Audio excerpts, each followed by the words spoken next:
അസ്സലാമു അലൈക്കും. ഇന്ന് ഉണ്ടാക്കാൻ പോകുന്നത് വളരെ സ്പൈസിയും ടേസ്റ്റിയുമായിട്ടുള്ള ഒരു സ്പെഷ്യൽ മന്തിയാണ്.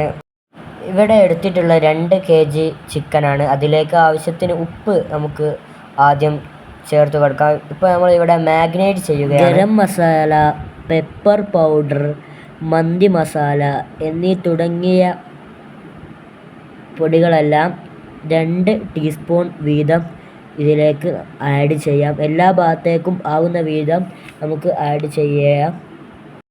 ശേഷം ഇഞ്ചി വെളുത്തുള്ളി പേസ്റ്റ് ആക്കിയത് അതിലേക്ക് ആഡ് ചെയ്യാം.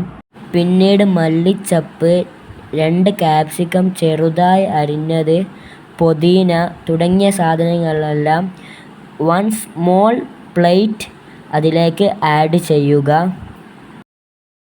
ശേഷം 3 മാഗി ക്യൂബ്സ് അഥവാ ചിക്കൻ സ്റ്റോക്ക് അതിലേക്ക് നന്നായി പൊടിച്ചുകൊണ്ട് അതിലേക്ക് ആഡ് ചെയ്യുക. പിന്നീട് സൺഫ്ലവർ ഓയിൽ 1 കിലോക്ക് 200 ml വെച്ചാണ് ഒഴിക്കേണ്ടത്. ഇവിടെ 2 കിലോക്ക് നമ്മൾ എടുത്തിട്ടുള്ളത് 400 ml ആണ്. ഇതെല്ലാ ഭാഗത്തേക്കും എത്തുന്ന രീതിയിൽ ആക്കി കൊടുക്കുക.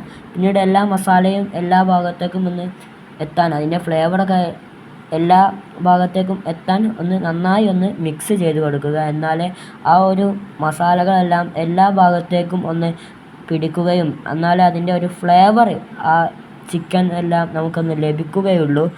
പിന്നീട് അതൊന്ന്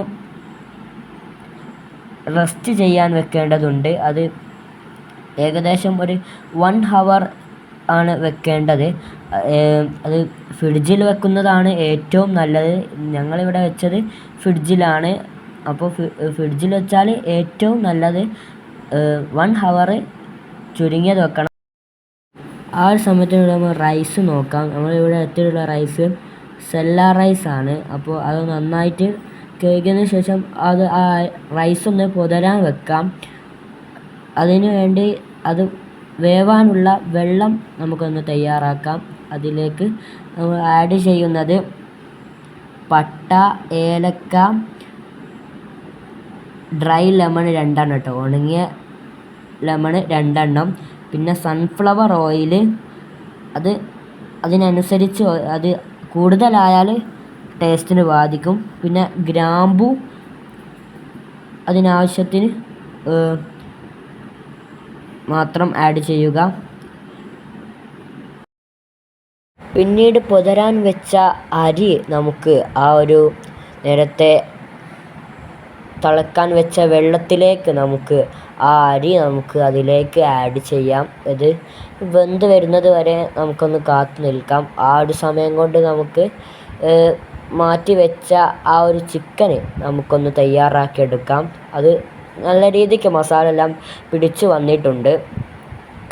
എല്ലാം കറക്റ്റ് രീതിയിൽ വന്നിട്ടുണ്ട്. ഇനി ഓവർ മസാല ആയാൽ അത് ടേസ്റ്റിന് ബാധിക്കും. എല്ലാം കറക്റ്റ് വന്നിട്ടുണ്ട്. അത് കുക്കറിൽ വെക്കുമ്പോൾ ശ്രദ്ധിക്കേണ്ടത് അട്ടിയായി വെക്കേണ്ടതില്ല. എല്ലാം കറക്റ്റായി വെക്കണം. അത് അട്ടിയായി വെച്ചാൽ അതിന് വേവ് നന്നായി കിട്ടുകയില്ല. അപ്പോൾ കറക്റ്റായി വെച്ചാലേ അത് നന്നായി വേവ് കിട്ടുകയുള്ളൂ. പിന്നെ അതൊന്ന് നമുക്ക് ഫ്രൈ ആക്കി എടുക്കാൻ നമുക്കൊന്ന് അടുപ്പത്ത് വെക്കാം. അത് കുറച്ച് സമയം വെച്ചാൽ മതി. കുറച്ച് സമയം വെക്കുമ്പോഴേക്കും നമുക്ക് അതിലേക്ക് എന്ത് ആഡ് ചെയ്യാം? റൈസ് ആഡ് ചെയ്യാം. റൈസ് നമുക്ക് എടുത്തു വെച്ച ആ റൈസ് മുഴുവനും അതിലേക്ക് ആഡ് ചെയ്തതിന് ശേഷം അതിൻ്റെ മുകളിൽ ഇത് കാണുന്നത് പോലെ മുളക് ഇങ്ങനെ ആഡ് ചെയ്ത് വെക്കാം. എന്നാൽ അതിൻ്റെ ഫ്ലേവർ താഴോട്ട് കിട്ടും. പിന്നെ മഞ്ഞൾപ്പൊടി കലക്കിയത് അതിൻ്റെ മുകളിലേക്കൊന്ന് ആഡ് ചെയ്ത് വെക്കാം. പിന്നെ ഒരു ഫിസിൽ അടിയുന്നത് വരെ നമുക്ക് കാത്തു നിൽക്കാം. ഒരു ഫിസിൽ അടിഞ്ഞാൽ പിന്നെ അത് പെട്ടെന്ന് തന്നെ മറ്റൊരു പാത്രത്തിലേക്ക് മാറ്റണം. അല്ലാതിരുന്നാൽ അത് ഒരുപാട് വേവ് ആയാൽ അത് ടേസ്റ്റിന് ബാധിക്കും.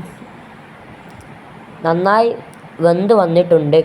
എല്ലാം കറക്റ്റായിട്ടുണ്ട്. അധികം ഓവർ വേവാകരുത്. അത് മറ്റൊരു പ്ലേറ്റിലേക്ക് നമുക്ക് മാറ്റാം. നന്നായിട്ട് മസാലയെല്ലാം നന്നായിട്ട് ഉണ്ട്. ചിക്കനെല്ലാം നന്നായി വെന്ത് വന്നിട്ടുണ്ട്. നന്നായി ഫ്രൈ ആയി വന്നിട്ടുണ്ട്. ആ ഒരു നല്ലൊരു മസാല എല്ലാം അതിൽ പിടിച്ചിട്ടുണ്ട്. ഇതാണ് ഫൈനൽ ലുക്ക്. എല്ലാം അടിപൊളിയായിട്ടുണ്ട്. എല്ലാവരും ഒന്ന് വീട്ടിൽ ട്രൈ ചെയ്ത് നോക്കാം. നമ്മൾ ഇന്ന് മുഹറം 10 ആയതുകൊണ്ടാണ് ഇന്ന് വീട്ടിൽ തയ്യാറാക്കിയത്. അഭിപ്രായങ്ങളെല്ലാം ഉണ്ടാക്കിയതിന് ശേഷം അഭിപ്രായങ്ങളെല്ലാം താഴെ കമൻറ്റിൽ എല്ലാവരും രേഖപ്പെടുത്തുക. പിന്നെ വീഡിയോ ഇഷ്ടപ്പെട്ടാൽ ലൈക്ക് ചെയ്യുക, ഷെയർ ചെയ്യുക, സബ്സ്ക്രൈബ് ചെയ്യുക. ഇത്രയേ ഉള്ളൂ. അസ്സലാമു അലൈക്കും വറഹ്മത്തുള്ളാഹി വബറകാതുഹു.